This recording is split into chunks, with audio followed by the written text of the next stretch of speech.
Ty. Now I'm gonna tell it like it is. Now it's every week one person is typically going to be late. So we're not all on CP time, but we're all on CP time sometime. It just depends on the week and who it's going to be. So hopefully you're still there. If you are, let us know in the comments. We got a great show for you tonight. I don't know if we're gonna be sword fighting tonight. Brian and I both from the same from Team North. We're from the top, the North. So maybe not tonight. Maybe we will be able to be in cohesion because the North remembers. Glad that everybody's here. We got a lot of a really good conversation. Now, Brian told me I could not stream to the X platform, no more Twitter, according to Brian. And I do agree with him because, the point is for you to watch us on YouTube. Now, the only reason, Brian, I said I was going to just be a brief amount of time on the Twitter was just to let people know it's like a reminder. Hey guys, we're live. So if you are watching on the Twitter platform, per Brian, Mentally Divine, I got to cut that stream off, and I'm going to. You can watch on any of our YouTubes. I desperately need to grow this page. Like, there's no point in me having 200,000 plus followers on TikTok, a platform that's going away in 73 days, and only 2,000 on YouTube. I need you to follow my YouTube. And even if you don't necessarily watch this on my stream, you can watch on Kenny's, you can watch on Brian's, but I need you to at least give me a follow because I need to build my subscribers. I need to build my subscribers as the smallest account here. Gentlemen, we are going to jump we're going to go right into the heart of the matter because it's been ups and it's been downs with the economy. And yeah, it's been up and down. And we're going to just kind of begin by giving a little bit of background, and then sharing a couple videos to get to some really good stuff. And one thing has been, is there any point in the ups and the downs? That's been the big question. People have debated it. What is the real outcome? There are controversies saying conspiracy theories, crashing the economy. When I really tried to be fair tonight, I tried to be fair and give all to be objective. And here's a note to all the viewers. This is commentary. We are not here in the role of journalist or in the role of people trying to give you a fair and balanced opinion. That's not what we're doing here. That's not the point. This is commentary from a very liberal to progressive to even leftist ideology in the political spectrum. That's where we all vacillate from throughout the course of our thinking and our debates and our ideologies. So that's not the point here, but I'm trying just for this debate to be as fair as possible. I've done a lot of research reading. And with all of that, I came up, gentlemen, with this background. Stop it. Because it started, because of how it works. And so I came up with this. We're going to briefly share my manufacturing video as to is there a possible good reason? Because the reasoning is the goal is to bring back jobs to America. This is a video that I shared on that TikTok platform. Why is this happening? What is the real deal? Well, Pause. Well, the idea that tariffs could revive American manufacturing jobs is one of the cornerstones of President Trump's trade policy. By imposing tariffs on imported goods, Trump aims to incentivize companies to relocate production back to the United States, thereby creating jobs and boosting domestic industry. So, to what extent is this feasible and likely to happen? Well, in order to answer that, let's go back to the end of the time period. They say America was great. Find out what brought about an end to America's greatness. The 1970s, time when American manufacturing stood as a pillar of the national economy, employing nearly 20 million people, more than a fifth of our nation's total workforce. The United States was a global powerhouse, producing everything from automobiles and aircrafts to steel. These jobs weren't just plentiful, they were transformative, offering workers with minimal education the opportunity to secure middle-class lifestyles through good wages and benefits. This began to slowly change in the 1980s, where Ronald Reagan served as president from 1982 until 1988, with the economic transformations of globalization, NAFTA, and the emergence of China to the World Trade Organization. This historical context makes some of the moves made by the Trump administration seem slightly more logical. But when you put them in the contemporary context, not so much. The rise of China, NAFTA, and globalization fundamentally altered the competitive landscape for American manufacturers, and the wage differential tells the story clearly. While manufacturing jobs in the United States pay an average of $35 per hour, comparable work in Vietnam cost businesses just $1.20 per hour. This enormous cost advantage makes offshoring manufacturing nearly irresistible for money hungry American corporate greedmongers who continually seek a greater profit at lower cost. Also, where will companies manufacture goods? Building a new factory typically takes 3 to 5 years and billions of dollars in investment. And today, in factories around the world, a lot of the jobs done in the 1970s are now done by robots. It's automated work. So while I want the American people to get exactly what they voted for, I don't know if it's going to happen. I do know is that the little pain promised by Trump is turning into a whole lot of pain for a number of Americans. And there we have it. So, my first question, gentlemen, is do you feel as though what Trump has done in the past 3 business days since April the 3rd is actually going to be of any value to the American people in the course of his administration? No, I'm gonna pop it over to Kenny first. no. The only thing that he's done is help out his billionaire buddies because he sent out a tweet basically, and this is nothing but market manipulation. The whole thing with Donald Trump attacking with these tariffs and telling people to go buy stocks now while they're low, and then all of a sudden changing his mind at the fifth quarter when everybody went and sold their stocks and went and got them loans off of their 401ks. The reason why he did that is so that he can line the pockets of the people who are going to benefit from these actions. He has absolutely no intention of bringing back manufacturing jobs because during his first term he didn't do it. The thing about Donald Trump is he always talks about he cares about small businesses and he cares about the working class, but he's continuously shown us that he's left us behind. I don't know if you guys remember when he said that he cared about farmers. Remember when he said that people can apply for the USDA and get all this money back, but the only people who benefited from were large corporations, large farmers, not the small man. A lot of them didn't even get any type of money. A lot of soybean farms went out of business. Same thing that we're seeing right now as they're rolling back when it comes to Inflation Reduction Act. He says that he cares about the working class, but in fact, it only lines the pocket of the billionaires, the people who are too big to fail. This is just another example of how he's getting over on Americans because he said that he would lower the price of goods, but instead, goods have continuously gone up. Right. So let me also add and piggyback because I think, Zach, your video was really good because it told an objective story of where we are. And I think a lot of people just want to hear kind of just the negative, but we got to talk about the full picture. And I think your video did that. Look, first and foremost, globalization was the thing that really got jobs to go overseas. For people who don't know, that's just a term that basically says that corporations that were working here that had a lot of union jobs, whether it be automobile companies, whether it be any manufacturing, textiles, steel, aluminum, these people saw that other people in other countries, number one, are not bound by American laws, so you can pay them less money than you would have to pay federal minimum wage here in the United States, number one. And then number two, they found that they can exploit labor across the seas. So what they did was they shut down all those plants here in the United States and moved over to different countries like China, Taiwan, different places around the world. Here's the problem with the situation going on now. Tariffs, if used, economists say this, tariffs, when used like a scalpel, when you're able to have economists look at them very carefully and you're able to look at time frames and windows and use them as negotiating tools, they can possibly be for the betterment for these jobs to come back. The problem is that is not what's happening right now.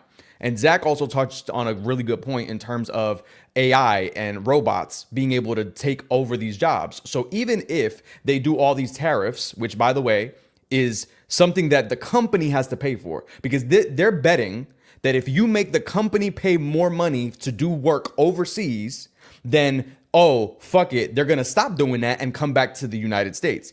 Now, why the conservatives always say, oh, he's for the working class, which he's fucking not, is because what they're saying is those jobs are going to come back to union jobs that have been established historically in the Rust Belt states of Michigan, Wisconsin, Pennsylvania, Ohio. The problem is corporations are exploitative by nature. So even if they do come back, which they have no plans to do, even if they come back, they're not going to go to union jobs.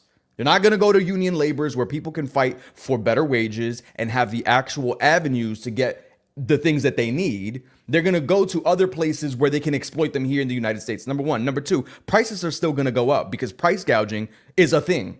And corporations are not going to want to fuck up their bottom dollar. Number three, even if they do business and continue to do business overseas, because number one, it takes years to be able to build plants here in the United States, okay, which they don't want to do because it takes them billions of dollars as well. Even if they continue doing business overseas, what they're going to do is they're going to pay the tariff and then pass it on to the consumer. They're going to raise the prices of the items that they sell to you because they don't want their profits to be touched. So if it costs something to make $10 and the item is $10, but the tariff now increases the price to $20, they're going to add that. They're going to sell it to you for $30 and they're going to make their profit.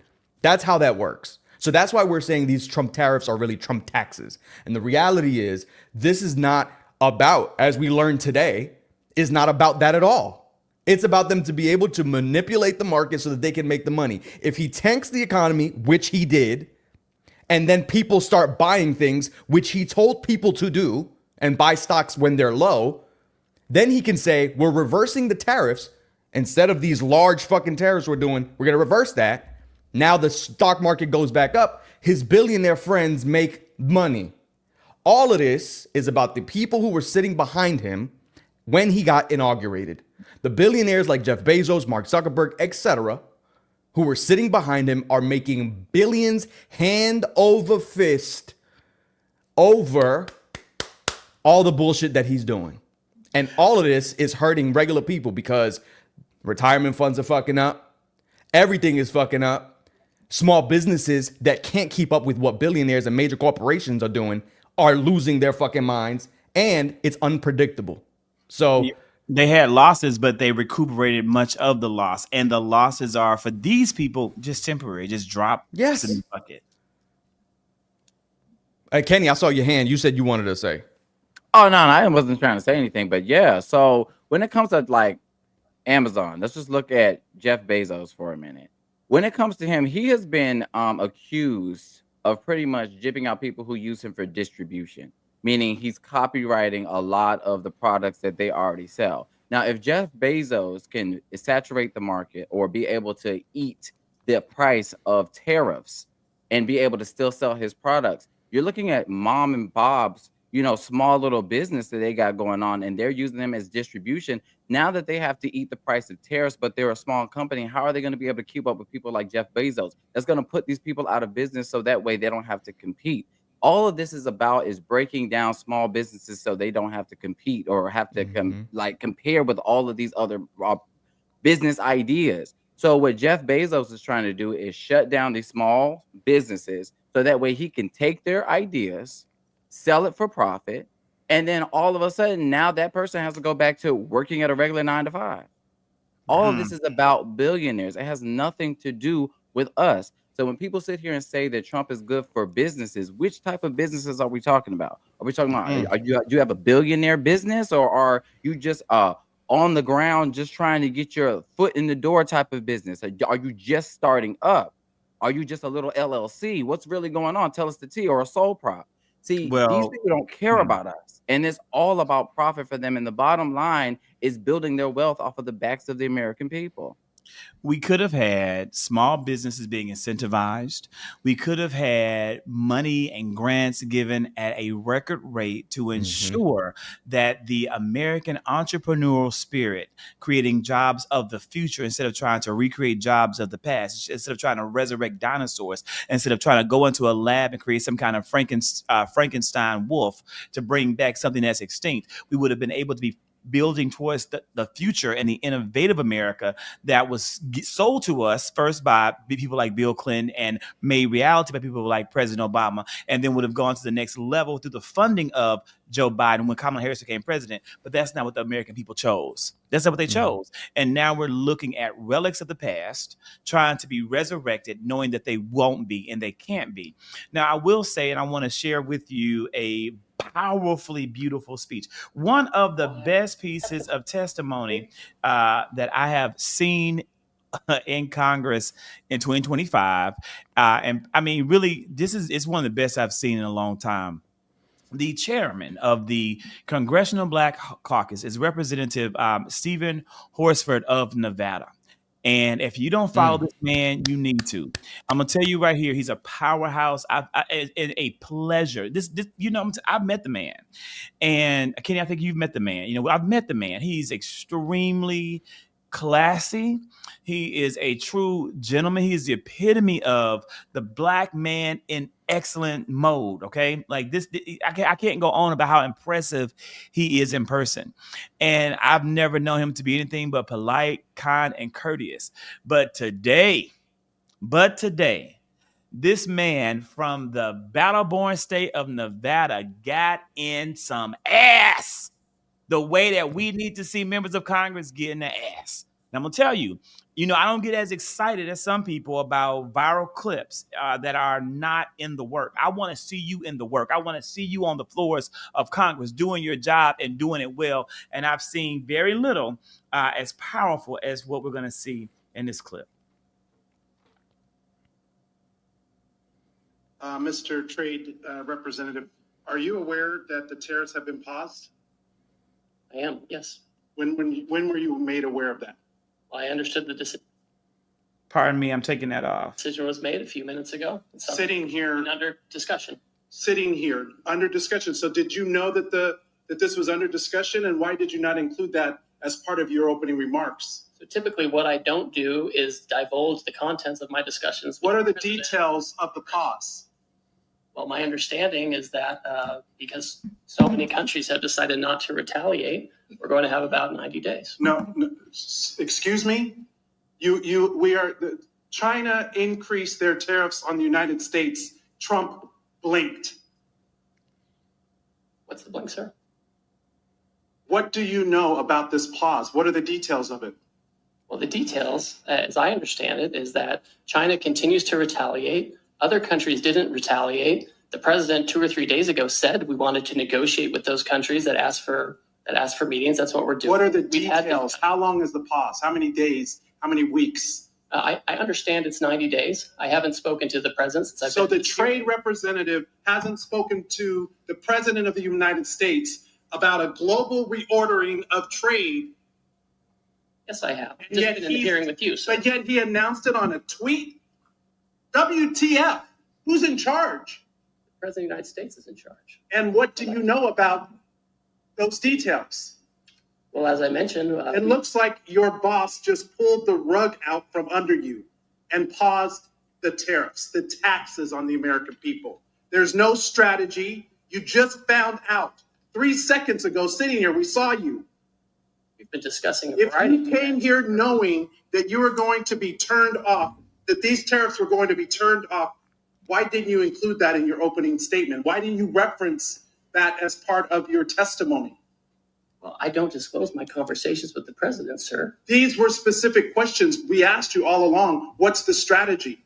These are real consequences for the American people who are concerned about their well-being, people's retirement, people's 529 accounts went down because of this administration. We have people that are planning to send their kids to college this fall. People who are retiring, whose benefits have declined. Is this market manipulation? No. If it was a plan, if it was always a plan, how is this not market manipulation? It's not manipulation. Call it insider trading.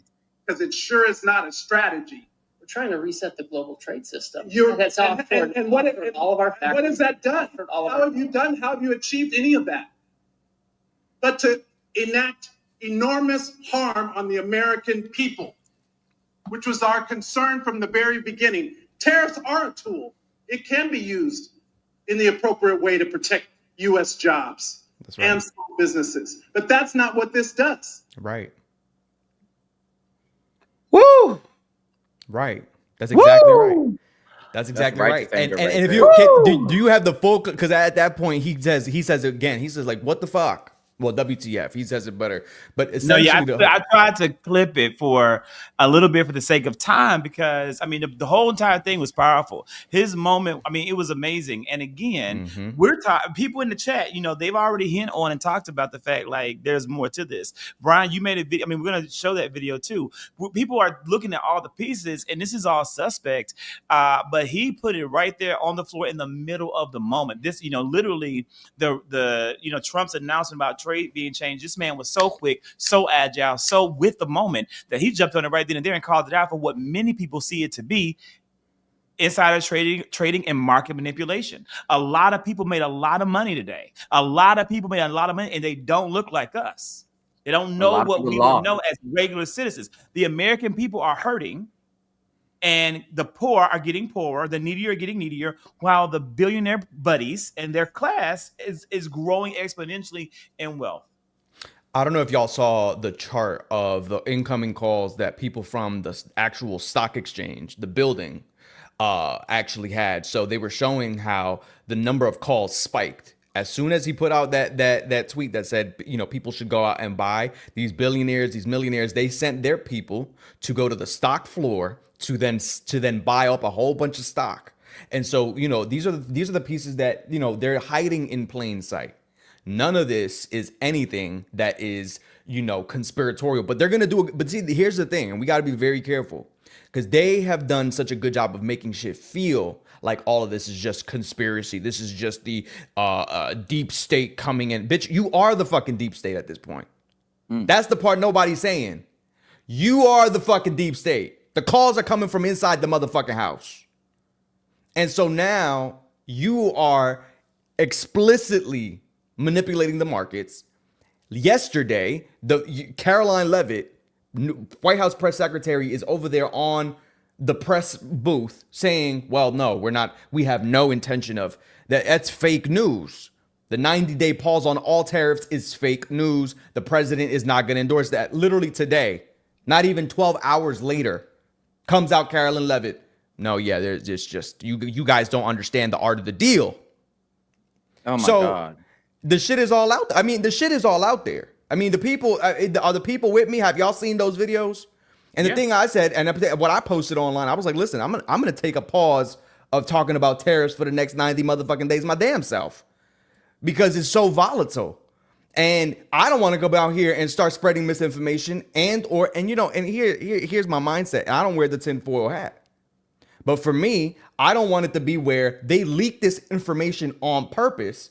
People jump on it, and then they come back and say it's fake news, and then make it seem so that they're the martyrs, that, oh my God, they're the person who's consistently attacked by all of these people, and we're the victims, because that's what they do. The thing that, but how can they do that in this moment when he literally he's the one who imposing the tariffs and keeps changing it up and down. We don't necessarily know what this boy is doing. Like, this is the most dysfunctional administration I've ever seen in my life, where you can't even, you know, what's interesting, they say that men are supposed to be steadfast and stuck in their ways, but I see somebody who might be going through menopause at this point. I'm not sure what's going on with his emotions. He's up and down, he's hot and he's cold. His men has paused Donald Trump's men paused a long time ago. Okay, Donald Trump's men paused a long time ago. Stormy Daniels told us the story.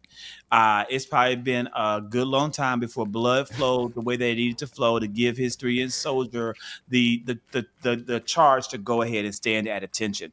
So that's over for him. So he's not going through a men pause. He's already been through that. Now he's on the other side of that. But can I say this to Kenny's point? Because Kenny makes a good point, which is a lot of people say, well, women can't lead because women are too emotional. And yet this motherfucker can't make up his mind. Every fucking day it's tariffs and then not tariffs. And no, we had great calls. We had great phone calls. And let me say this, a lot of people were circulating that tweet that said, well, the president and the White House are not going to be giving out the 75 list of all these places that want to negotiate. Bitch, because there is no list. Nobody has called and said they want to motherfucking negotiate. Nobody.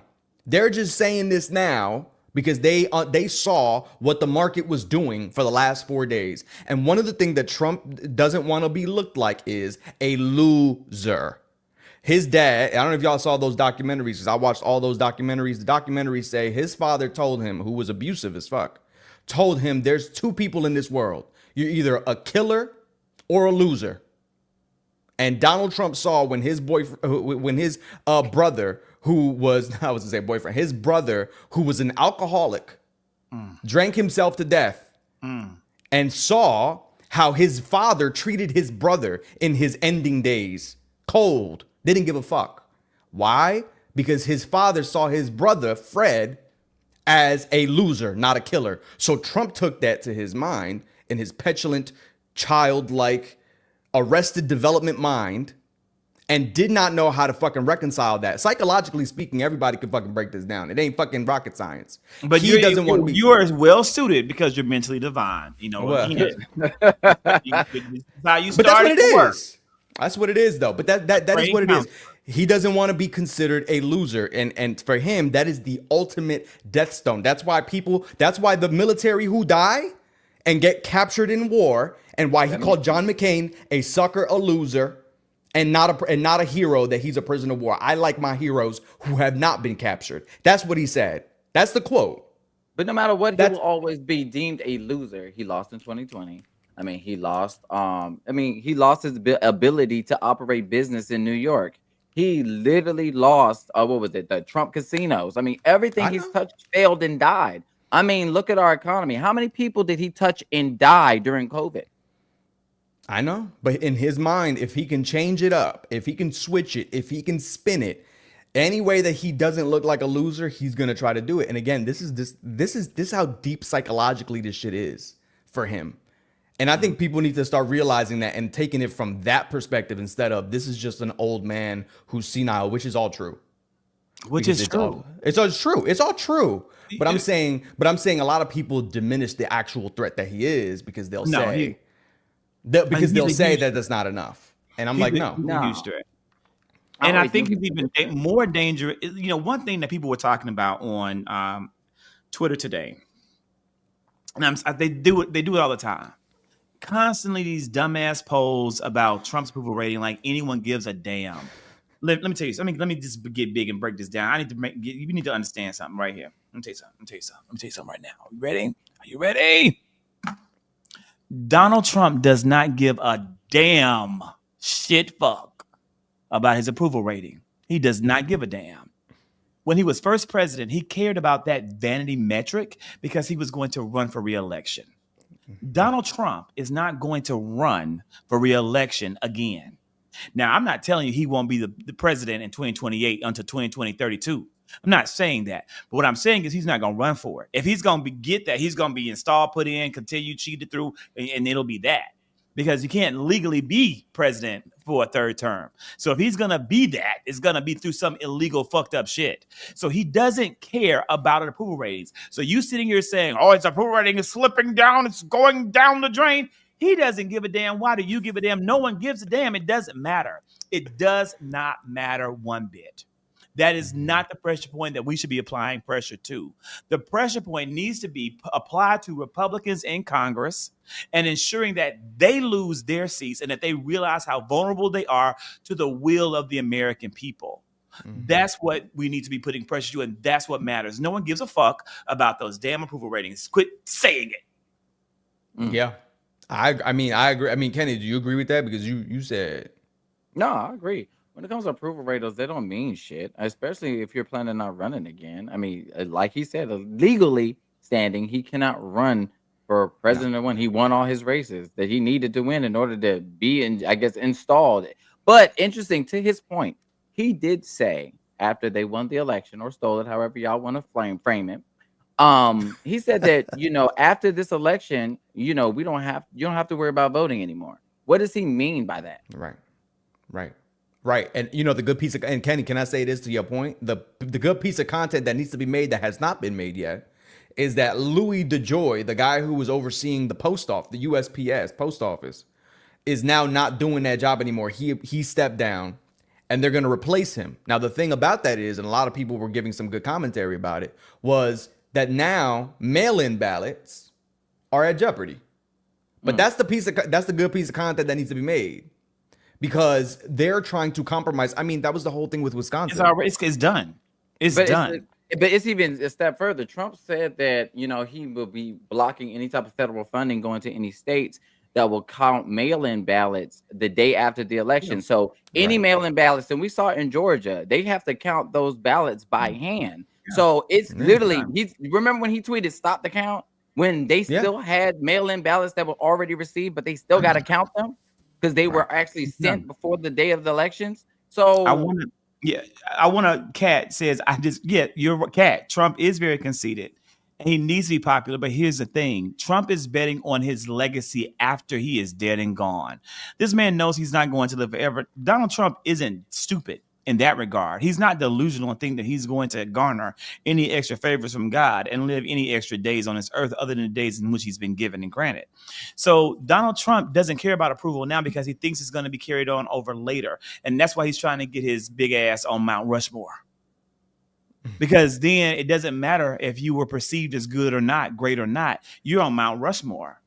And you can't make me believe that he didn't put Chrissy Nome in her little bitty police outfit to ride around the United States trying to look like she's Dora the Explorer turned national security guard, to not let him be right there on that mountain.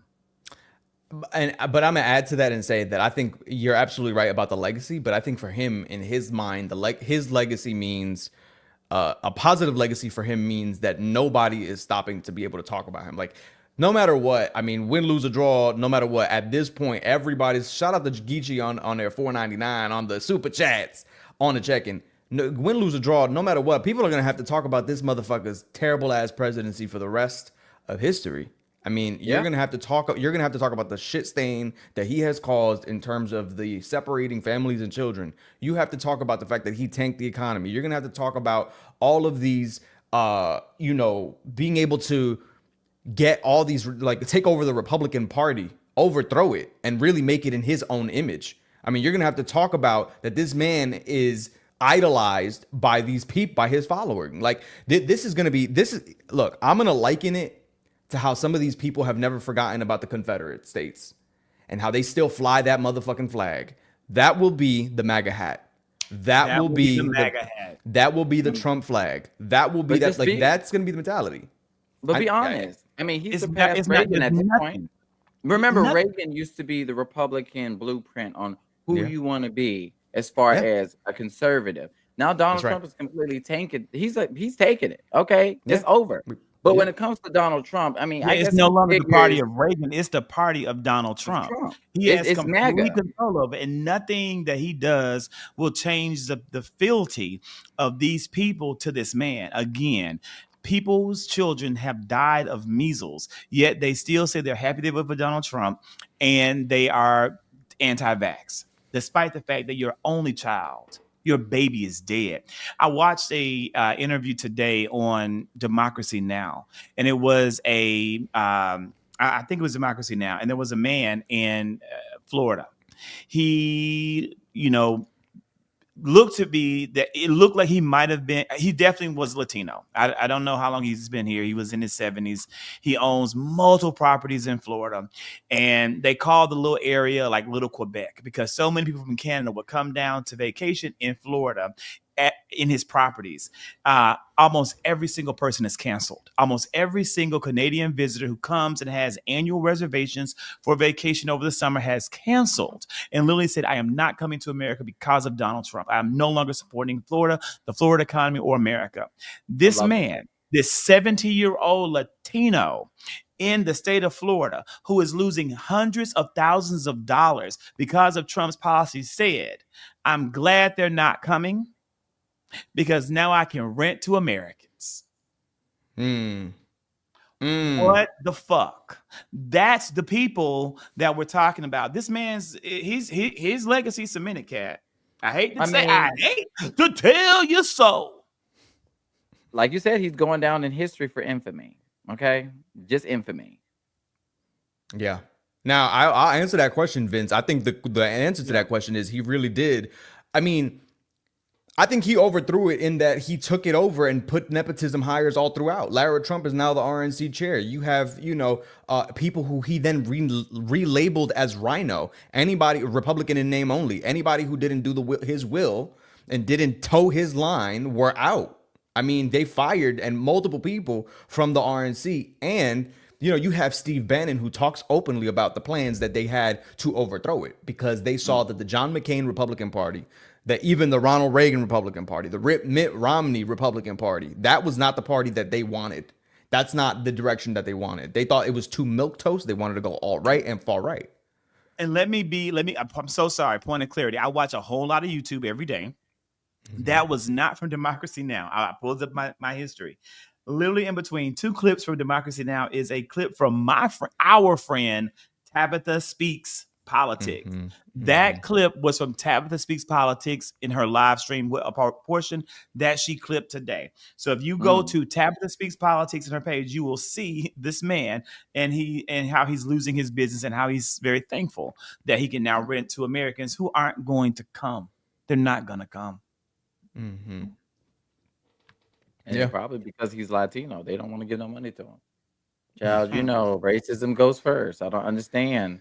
I don't know. Did you guys see with the protest that happened just recently the other day that there was a black man? I think he was, I don't necessarily know if he has a disability or not, but he said he worked for the federal government. And he was screaming from the top of his lungs saying, I voted for me to be laid off from my own damn job. I won't do that again. I saw that. You said I that. think that there's going to be a lot of buyer's remorse for a lot of people to swing back the right way in 2026. For me personally, seeing is believing. I know that a lot of people believe that marching is the first step. That is great when it comes to organization. It's great when we're organized and we come together for these marches to advocate for the things that we want to see happen and the things that are important that's on the ballot. One thing about the civil rights movement, yes, they organized. Yes, they marched. Yes, they did sit-ins. They did protests. However, most of that was making sure that people were registered to vote because they didn't just march. They marched to the polls. You know what I'm saying? Yeah. They didn't march from just Selma to Montgomery. They marched to the polls because the actionable thing is voting. And I think a lot of people are giving black people, particularly the 92% and the 78%, which I have on my hat here. Okay, just let it be known. I'm representing all black cat too real. Okay. They giving us slack, telling us, oh, Martin Luther King would be ashamed if we didn't see you black people on the front lines. No, I don't think Martin Luther King would be ashamed because black people did what we were supposed to do. Okay, this isn't our lesson to learn. We know how to weaponize and use our vote and use it particularly to get what we need to get passed. Okay, this isn't our lesson to be learned. This is y'all lessons to be learned. Because when y'all went to the polls, y'all voted against your best interests because you allowed supremacy and racism to be your bottom line. Yeah. I mean, it's going to be very interesting to see the 2026 elections. I think I'm going to be honest with you. I'm like, even seeing the Supreme Court, we talked about the Wisconsin Supreme Court race. A lot of people can say that they thought that they knew Brad Schindler was going to lose. But here's my mentality about it. I'm like, I thought they were fixing shit. I'm be honest with you.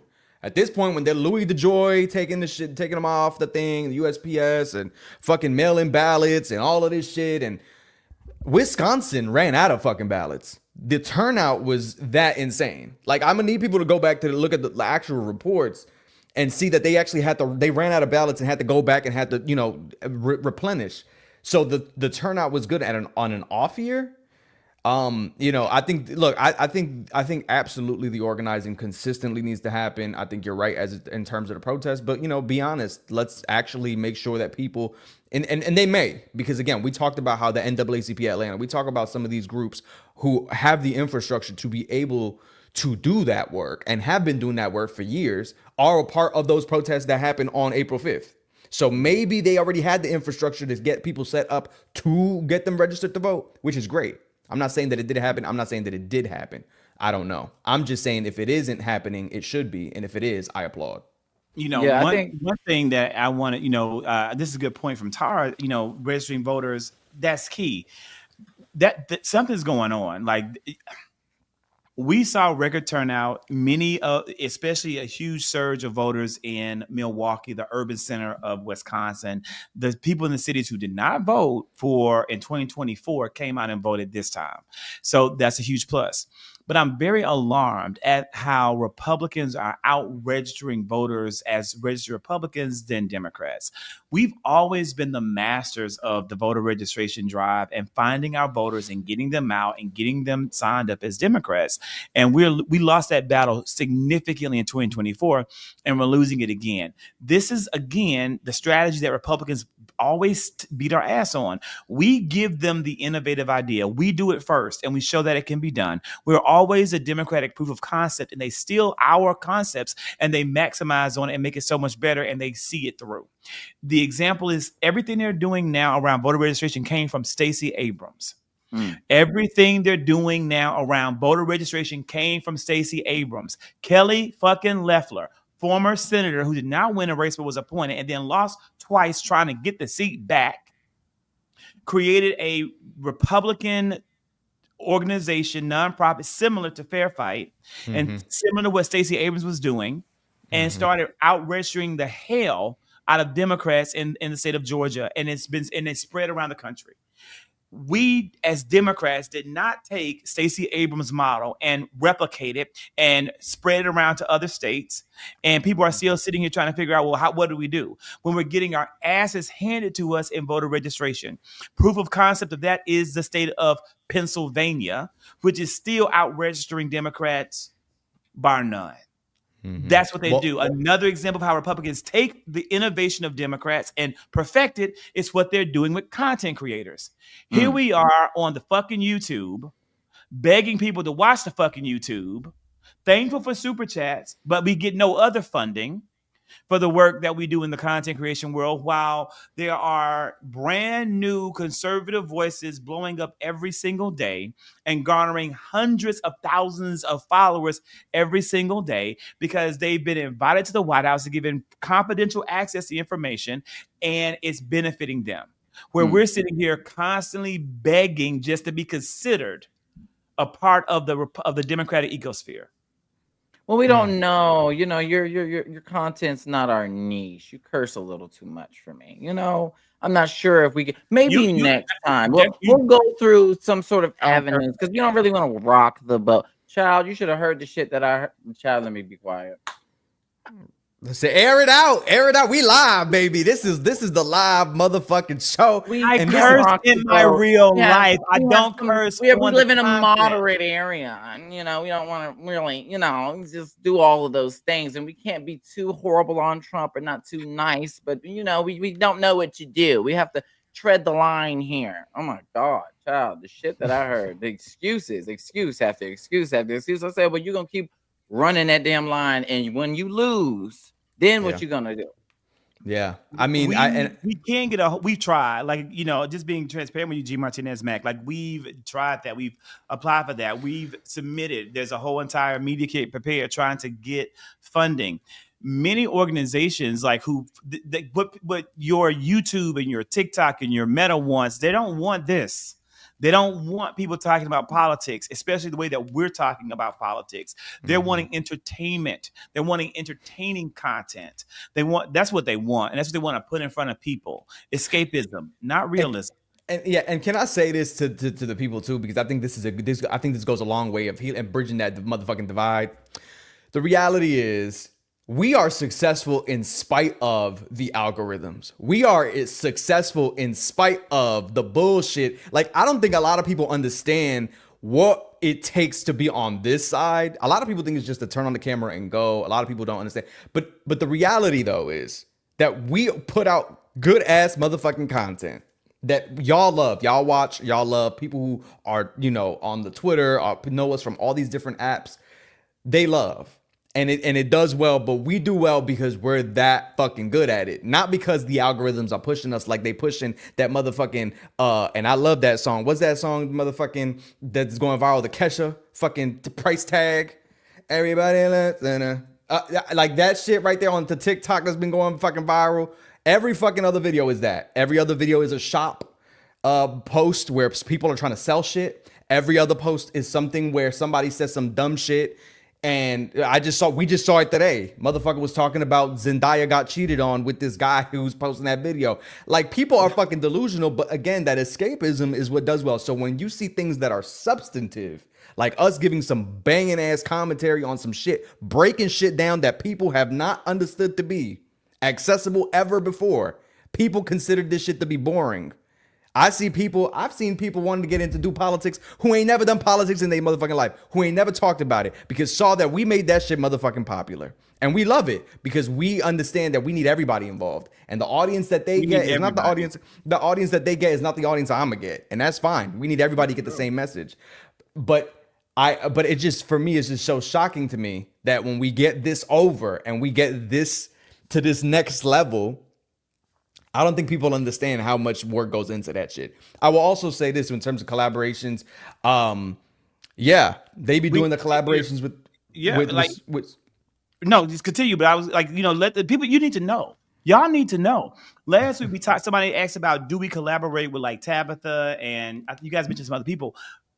We know that we're friends with them, right? Like, yes, absolutely. Like, when there's opportunities to do so, you know, all the three of us, we're going to be in DC in the first week of May at a conference where every single content creator, you know, and that there won't be one person that you know and love that will not be at this conference, at this particular event called Trending Up. We're all going to be there, and we're going to be learning, and we're going to be understanding messaging, and we're going to be contributing. It's going to be amazing.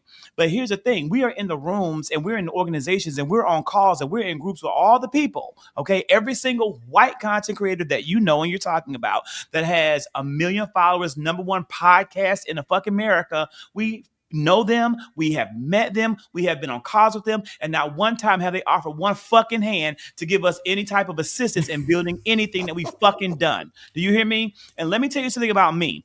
I have reached out to people of all backgrounds, of all ages, of all races, and given hands out and help to build them up because I was on TikTok first. I was on TikTok doing work before many people. And some of the biggest content creators that you now know in the political space and in the yapper space and in the entertainment space had 40,000 followers and 50,000 followers or 12,000 followers until I made a video praising their work, saying, y'all need to check them out. And boom, they blew up overnight, and nary ever have I gotten a goddamn thank you. But that's okay, because I don't do good things like that for a thank you. I do it because I recognize talent, and I'm older than a lot of people who are doing social media. And it is my responsibility as an elder and as a big brother to give a hand out and to give an arm out. And I'm always happy to help, but I can't take the opportunity and not point out, as you're asking, no, they've never offered to help at all. And that's okay, because we're going to get it out of the mud the way that the three of us, these three men right here, that's the story of our life. We've gotten everything. We all came from similar backgrounds. We all came from similar places, and we've all built our way up by getting it out of the mud, and we're better for it. That's right. Well, let me just highlight this real quick. When I was, just breaking out, because I started on, the Twitter streets. Okay. That's where I'm from. I started off as a troll. And when I tell you I was causing a fucking amok, okay, I was the worst piece of shit that you could ever see on the internet. And I still am. But however, when I was pulling myself up, just in getting into the content creation of things, there's this person by the name of Zachary Kirk who reached out to me and wanted me to do this thing called Live with Five Guys. Okay, that's been back in the day when he was rolling in the dirts with the people just talking about housewives, and then they would talk a little bit about politics.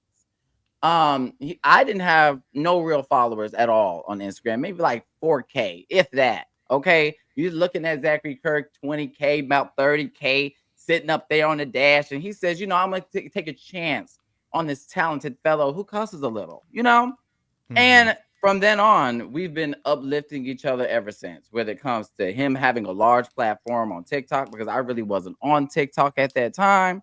Zach had over 100,000 followers on there. I decided to jump on there and start building up my platform.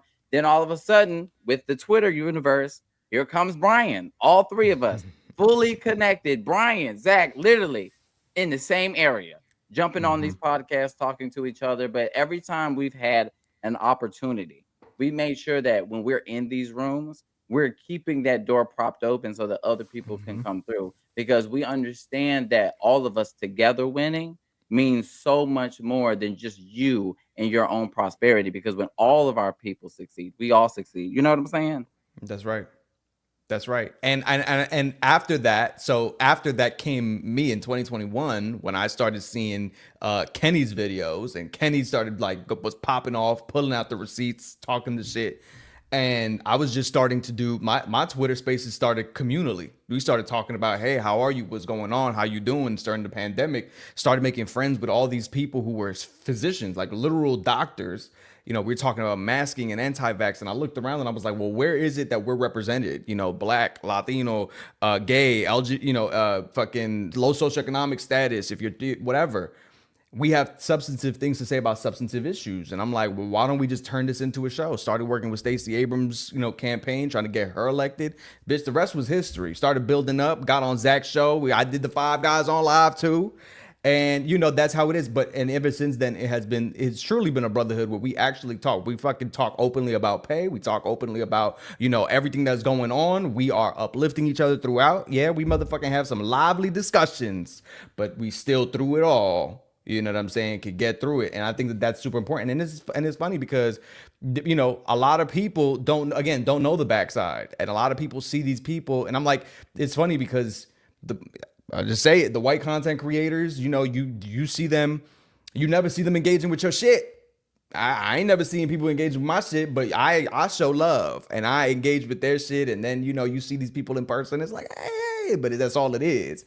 And love so for in me, person, I'm just like, but never on public or never on their platform. That's right. That's right. That's right. So, it's just super interesting to see the behind the scenes part of all of this. But, They do. I just think we say Roland that. is a huge supporter of our work, and so of course is Reese Colbert. Absolutely. So yeah, I've been on Roland multiple times. We'll be with him next Wednesday, as a matter of fact. So absolutely. This and Vince, it of course wasn't shade to Five Guys. It was supporting homage to Five Guys. Vince is here with us in the chat, an original and the only original Five Guy who stayed throughout to end that run and will be with us when we relaunch. This is really great because we're talking about the content creators. We're talking about what's happening online. Something happened pretty great online this weekend. And we're going to go and see two of my favorite ladies on a really great podcast. I heard it here first, the podcast. And these two ladies from Oklahoma. And they give us this breakdown of how Elon Musk had his most recent breakdown. And I can't wait to hear, gentlemen, what you think about this. There's a part I'm going to interrupt because I don't want YouTube to get me. Elon Musk's meltdown, very public, embarrassing meltdown, is in full swing. And I've got some piping hot tea to share with you all. And Elon gets on his private plane and I wanted to be able to see the faces. He decides he wants to stream video games. Put up the headline. The Daily Beast reports Elon Musk rage quits his favorite game after repeatedly dying amid ruthless cyberbullying in the chat. The DOGE chief was predictably terrible at the game, but that was the least of his problems. Less than 5 minutes into the stream, a player logged on and asked Musk if he could, quote, please jerk off Mr. Trump. You can't say that. It only got worse from there. For the next hour and a half, Musk sat stony-faced, silence, and blasted techno music while dozens of users with names such as Elon. Now that's what they're calling him. We're not calling him that. They said it. We didn't say it. So spam the chat to tell him, caps locks, you have no friends and you will die alone. I'm sorry. Secure, and it will never go away. And what I have to say about this is these gamers are fighting for democracy more than anyone in Congress. This is the way. These are thin-skinned, emasculated, broken, dumb men that have gamed the system their whole lives. He even tries to cheat at video games. He is completely not respected in the video game community, and he shouldn't be respected in this entire world, and he should be treated like this all day, every day, relentlessly, because he is a Nazi that wants to destroy the United States of America. Good on the gamers. I love you. My oldest son is a huge gamer. He sent me this story, and I have to say, my heart to the gaming community. Goals, you kids have balls. The kids are okay. Okay, Wow. so let me just say I've had it podcast. It's the I've had it podcast. podcast. So if I've been following them for a long time. I found them on TikTok, and I watch every day, catch the clips. They do a great work. What do you think? So let me just start off. Kenny, I think I know what you're gonna say, but what game was he playing? Like, okay, so a new game. It would make a good look. Me and Brian, it's been a minute since I played. If we ever hit up Apex Legends and we have the opportunity to be teamed with Elon, I would definitely play with him. I will watch him get shot and then let him bleed out, and we'll leave him in the storm. So I feel like that. Wait, Kenny, clip. They're gonna clip that. So please explain what Apex is. Okay, so Apex is a first-person shooter game. Okay, and you are part of a team. Obviously, I can't do anything to him. So if you're in part of a game, you have the ability to heal, your teammates and stuff like that. If Elon is partnered with us, we're not gonna heal him. Okay, we're not gonna heal him being the fact that he's going after Medicaid. We're not gonna heal him going the fact that he's going after SNAP benefits. We're not gonna feed this man, is what I'm saying. You know what I'm saying? Well played. There you go. So that's what I want to know. And also, it's not for the faint of heart. If you got thin skin, Elon, baby, you cannot be on these games with these children. Okay, these children will tear your ass up verbally. And I don't even normally argue with children, but it's the fact that you got your feelings hurt. They told you to go suck some D, and you decided to listen to techno music, which is suitable for the occasion when you're thinking about it, historically speaking. But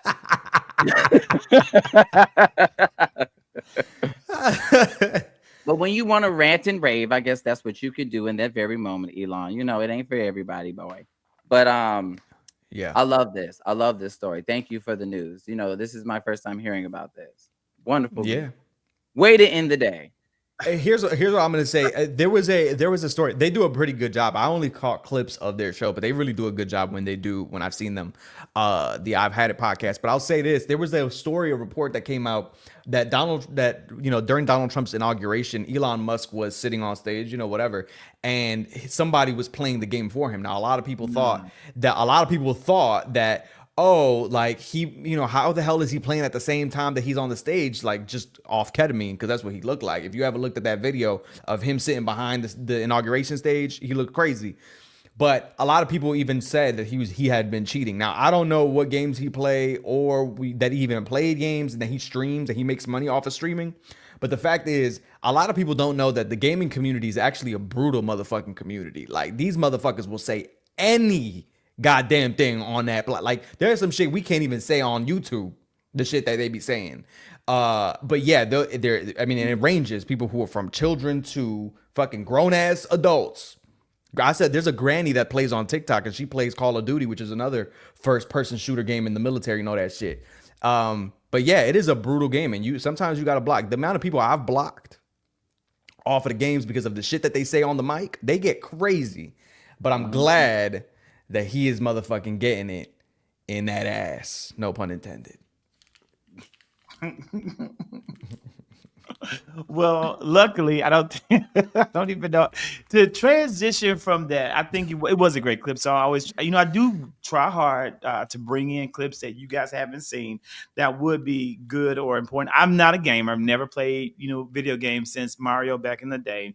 I was reading books and exploring brand new worlds. So in my mind, not or in the video game, but it's also probably an age thing too, because the games weren't as sophisticated or as strategic as what they are probably when the two of you, were younger and playing video games.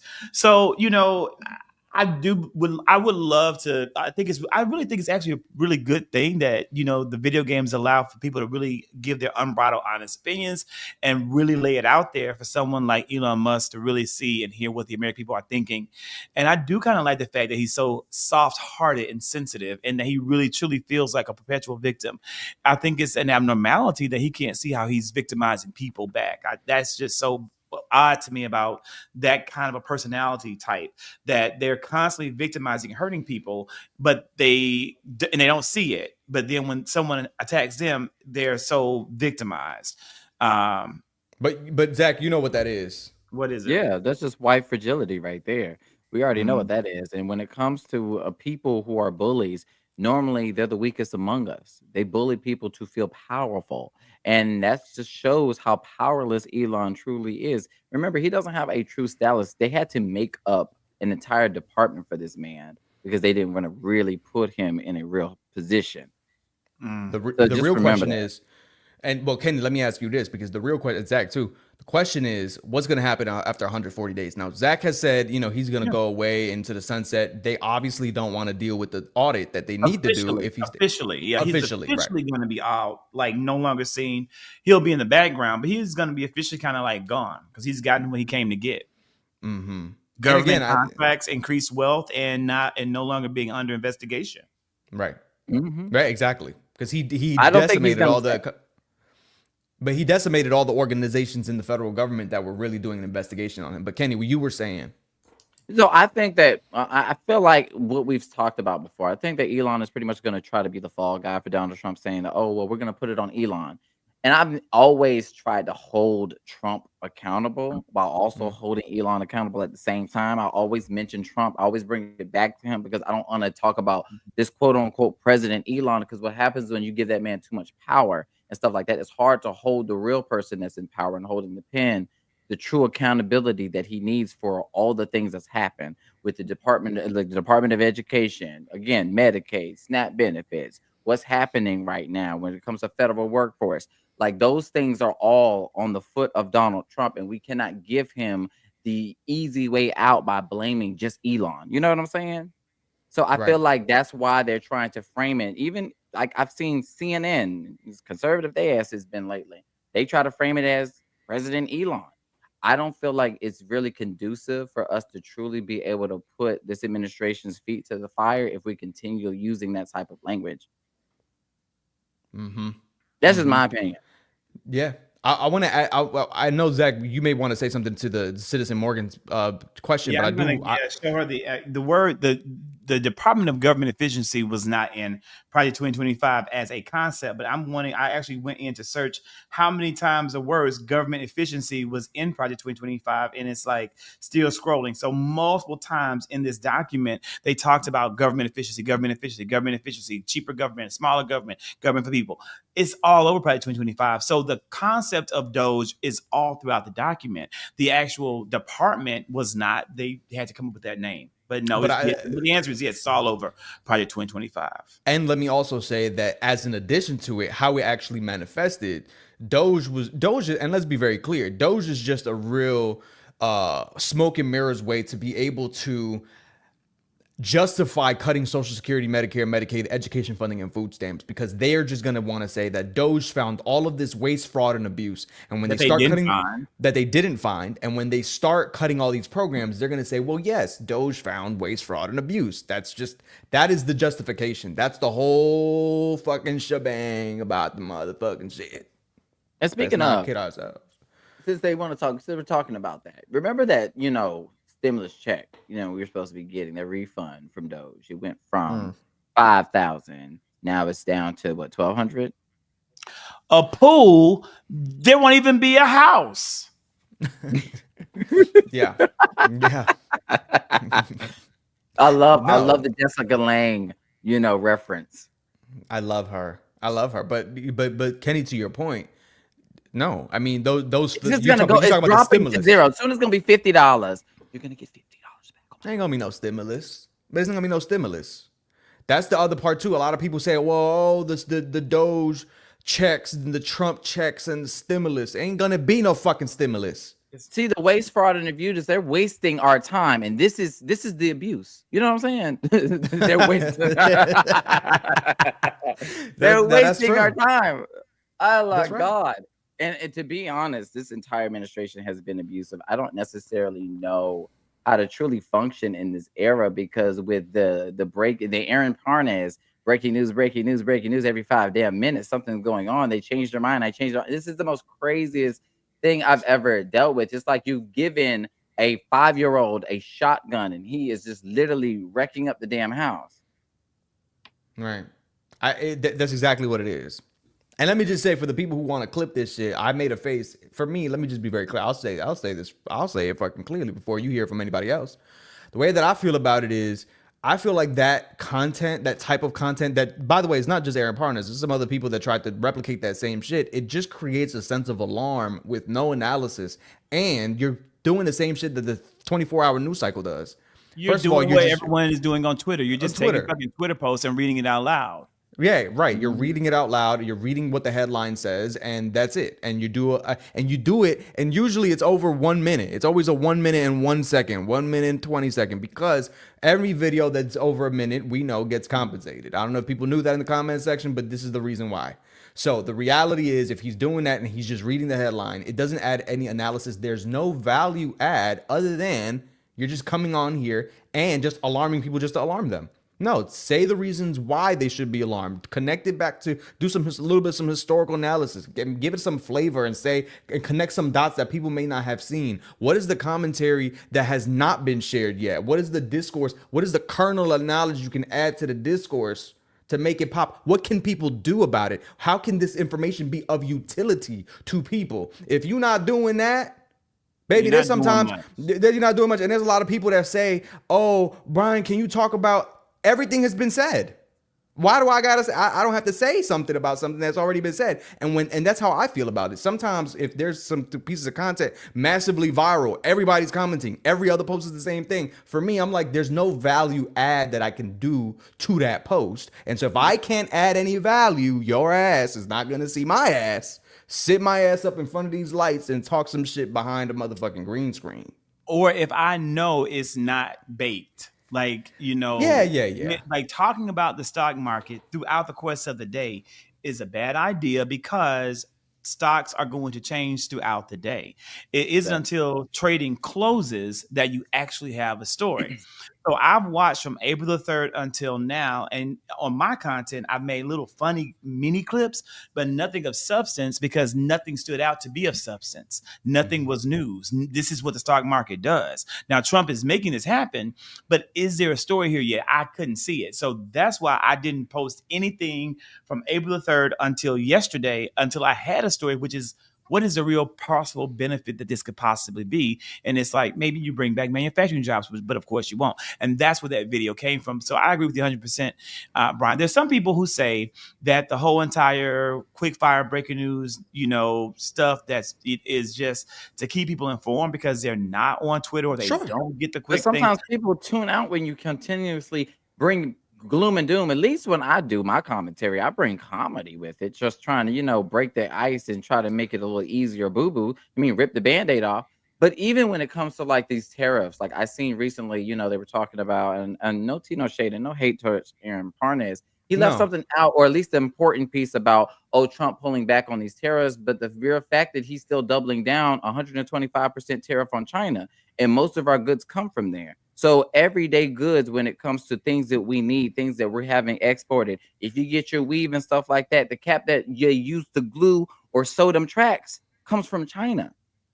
So, Tamika, that bust down, baby, you ain't getting it. You know what I'm saying? So Now it's let me say, situations like that, things that affect our daily. We need to be speaking about those. So as far as Right. that, like that was the extra piece that should have been added about, okay, Something. this is still going to be affected. So all I'm saying is, and this is just, if we're going to give you a critique, I'm going to tell you how you can be better. Just add a little piece, throw something in, a little substance every now and again, not so surface level. But sometimes some people like that little surface level shit. So if it works for your audience, hey, you know your audience, babes.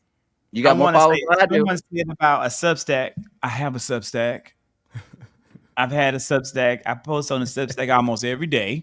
Because I know that everyone may not. Some people like to read as opposed to actually see a video. So I actually write every day. I work a full-time job. That's a very demanding full-time job, and then once that ends, I try to do some level of workout and eat, and then go right into content creation. And so I have a subset called the colored section. And the focus of the colored section is the exact same as the focus of all of my platforms, which is people, politics, and pop culture as it impacts Black, brown, and queer communities. And I'm taking the stories that are happening in the world, and I'm telling specifically how this story impacts Black, brown, or queer communities. When I'm talking about people, I'm talking about stories that should be covered that aren't covered. Like how Antonio Brown called Kalen, I think his last name is Sturgis, the F slur, and how that didn't get a whole lot of press, and what that means, and how that highlights homophobia in not only the sports world, but in the Black community, and how Black people didn't really care about it being said, but maybe what they should have cared about it. We had a trans woman recently killed, brutally murdered in Colombia this week on April the 5th, brutally, physically and sexually violated in public, and then had both arms and both legs broken, all in front of people, and then thrown into a river, which there was no way she could swim because they broke her arms and legs first. Right. Not one person jumped in to stop this. Not one person jumped in that river to save her life. Mm-hmm. These are the things that I'm covering that I know mainstream media isn't covering. And like Kenny said, I'm also finding time in there to add in a little bit of commentary. So follow the Substack, please, the color section. But more important than following the Substack is following the YouTube. I need more followers. Yeah. Can I say this? Shout out to G Martinez, Mac. You're absolutely right. I appreciate that. Everything has already been said, yes, but nobody has said it like Brian Byers has said it. But here's what I will say. I think here's where I always say I'm equal opportunity, and this is going to be a great example. What I mean by equal opportunities, I can give the constructive criticism and say that for me, that's not my brand, the type of content that I like to consume. But here's why I will also say on the other side that I think it's genius, because a lot of people have tuned out of MSNBC, CNN, Fox News, all of that other shit since the election because they're disillusioned and they think, as they should, that the journalists on these fucking platforms have done us a disservice. And that's absolutely correct. Here's what I will say on the other side. I think why it's genius is if nobody's watching those fucking outlets or reading up on those fucking outlets because they distrust it, but they hear from Aaron Parnas just saying the breaking news, which is the same shit you can just read. That's why it does so well. And that's why it's boomed. So I guess, for me, it's not my type of content, but not everything is for me to understand. Well, there's a literacy problem in America. People can't read. So I think what he's doing is doing the work so they don't have to, read the article because they're only going to read the headline and keep on scrolling, child. They ain't even digging into the details, the nitty gritty, the meat and potatoes. They ain't doing none of that. They barely eating, child. They starving.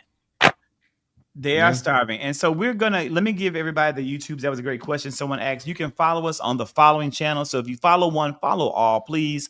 Really, really, really important that we get our follower numbers up. That means the most now as opportunities are coming. We're trying to get funding. We can't get funding without those vanity metrics. For those of you who want to do more, I'm going to post about Sarah Millery Gonzalez on my Substack. I started writing an article today. I'm going to finish it. I'm also going to make a video and put it on my TikTok, but the article will be on my Substack, the color section. And you can Google this name to learn more. It's Sarah, S-A-R-A, Millery Gonzalez. That is the beautiful young trans woman who was brutally assaulted and life taken away in broad daylight in the public. in the public. And Gonçalves. That's Portuguese or Brazilian. That last name is Portuguese or Brazilian. Brazilian. So Okay, before we wrap it up, there was one comment that said that they wanted to hear your perspective on former Mayor Keisha Lance Bottoms, announcing she wants to run for governor. I would love to hear from, the Atlanta natives on your guys' perspective. My perspective is a little different because I'm not from Atlanta, but I do remember when Keisha Lance Bottoms was y'all mayor and y'all were giving Miss Girl hell. So she said, fuck y'all, I'm going to go work for the Biden-Harris administration. So, I mean, I don't necessarily know how she is when it comes to that, but obviously, I support Black women. And, if she wants to run, I mean, I'll throw her a few dollars, but I can't vote for her ass. But hey, all best wishes. I'm happy as a longtime Atlanta resident. Make yourself big, Zach. Make yourself big, Zach. Kenny is so messy for this because Kenny know how I feel. He's so messy. Kenny already knows how I feel, and I'm happy to say it publicly and share it with the whole world. I am a native of Mississippi, born and raised, and lived there until I graduated with my master's degree. I graduated on a Saturday, and I moved to Atlanta on the next Sunday, the very next day on a Sunday. I started work and I've been here ever since. So it's been about 22 years in Atlanta. Love the city, and I'm a proud Atlanta resident. Keisha Lance Bottoms is one of my favorite Atlanta politicians. I love her immensely and immeasurably more than I will ever love Andre Dickens or anyone who currently sits on our city council. I am proud and happy to say that I will support Keisha Lance Bottoms in anything that she does and anything that she attempts to do. Kenny is right. When we had riots and we had protests, our mayor came out very early, maybe to some people's opinion prematurely, and gave a scathing rebuke of the protest and especially of the violence associated with it. And the people of Atlanta didn't want to hear anything else. But I also want to say this is a Black woman, and she was a victim of the ignorance that afflicts the Black community when it comes to how they evaluate and judge Black women. Because I have seen a Black man now sit in the mayoral seat do less than 1/3 of what Keisha Lance Bottoms did and received absolutely no pushback. I'm now watching a Black man sit in that seat and force Cop City down the people's throat at a budget that has ballooned out of control, that is three times more than what they said it would be, that has led to people's lives being lost in protests, and very little has been said about it, except in among a small faction of people. So there's no doubt to me that Black people in a Black city treat a real Black Democrat woman differently than they treat someone who has a D behind their name but acts like a Republican. That's a man. That's a man. So that is how I feel about Keisha Lance Bottoms. I'm going to rock with her till the wheels fall off. And if I have to be in a room with Andre, because he probably is also going to support Keisha, I'll be on the other side of that room. Brian?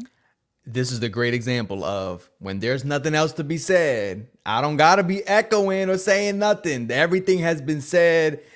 Everything has been, I've been here for 5 years. And for me, I only know a little bit of the politics from the perspective of when I got here, she was on her way out. She was going to go work for the Biden administration. So but I only know Andre Dickens, and I've seen what he's done with Cop City. So everything Zach said, cosign, is done.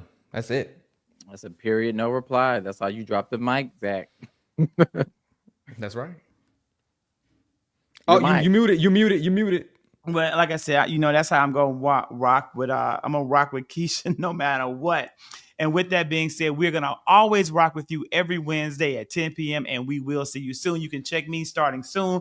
Monday nights, Kings at the Table, where Vince right here will be there with us as we resume the next iteration of Five Guys on Live. That will be on every Monday night. Brian is here every Tuesday night at 8 p.m. going live on his channel, giving great commentary and great insight and a really great show that's still, to me, very much mentally divine. Kenny will be, after his big vacation, popping up and taking the Thursday night spot, constantly keeping you there. So with that being said, we will all see you here again next week on next Wednesday. Keep in touch and follow us on our platforms. We'll see you soon.